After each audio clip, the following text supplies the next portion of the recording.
E Fábio, falando agora especificamente sobre os dados que são coletados, né?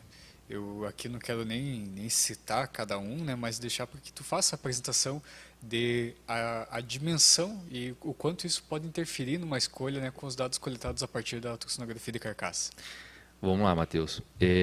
Quando a gente fala dos dados de carcaça, né, eu acho que vamos fazer uma introduçãozinha antes, que como eu comentei ali, que são características de alta herdabilidade, e, por exemplo, agora a gente está vivendo um ciclo de baixa bem agressivo, né?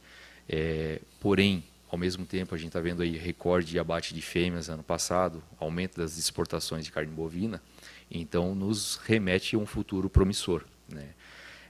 Frente a isso, a gente precisa ser mais produtivo e ser mais eficiente nesses momentos, né? A gente trabalha em confinamentos também e é muito claro essa questão, por exemplo, em baixa, com valor de arroba baixo, um animal ganhando 1,7 kg, 1,8 kg de GMD, né, de ganho médio diário, enquanto um está ganhando 1,1 kg, 1,2 kg. Então, o de 1,6 kg, 700 está pagando a conta e sobrando. Agora, de 1,1 kg, 1,2 kg está dando prejuízo e tirando o lucro daqueles outros 2, 3 bons, né? Então, se a gente não trabalhar a produtividade e a eficiência nesse momento de ciclo de baixa, a gente não consegue se manter, né? A propriedade, o sistema fazendo não se mantém. Quando a gente consegue ser eficiente no ciclo de baixa, a gente consegue ser muito superior no ciclo de alta quando ela chega. Então, o que acontece? Vira uma corrente, né? A gente consegue ter mais caixa, consegue investir mais em tecnologia, agregar mais valor à propriedade e aí a gente ser novamente mais eficiente ainda do que já foi no próximo ciclo de baixa, que isso já é habitual, a gente já sabe disso. Então, como é que a gente consegue ser mais eficiente e mais produtivo? Sendo que a gente já falou que essas características são de alta herdabilidade, o ultrassom de carcaça hoje ele tem acima de 90% de correlação do que a gente vê no ultrassom com o abate técnico. Então já tem diversos trabalhos publicados de abate técnico com ultrassonografia. Então se a gente tem uma característica de alta herdabilidade, que se a gente usar vai passar para o nosso rebanho, e a gente tem uma correlação altíssima, por que a gente não usa? Né? Por que não utilizar? Então, quando eu falo em utilizar, a gente tem que saber identificar essas características para o sistema, para o nosso sistema. Então, quando a gente fala, nos catálogos estão sempre ali dispostos área de olho-lombo, espessura de gordura subcutânea e marmoreio e gordura na picanha, a gente tem que saber que o quê? Que a área de olho-lombo é a medida do contrafilé. Então, quantidade de musculosidade naquela carcaça do animal. Musculosidade remete ao quê? Desempenho, conversão alimentar, rendimento de cortes cárneos, rendimento de carcaça. Então a gente vai ter produtividade e eficiência com a área de olho-lombo. Então quanto maior a musculosidade do animal, mais eficiente ele vai ser. Quando a gente fala da espessura de gordura subcutânea, a gente está falando da gordura de acabamento, aquela gordura que tem a cobertura na carcaça, no frigorífico. Ela correlaciona na genética com precocidade sexual e de acabamento. Então, o animal que tem essa característica genética, ele vai estar tendo mais condições de emprenhar mais cedo a fêmea e vai ser um animal que vai ser abatido primeiro no frigorífico, porque ele vai estar tendo uma precocidade de acabamento.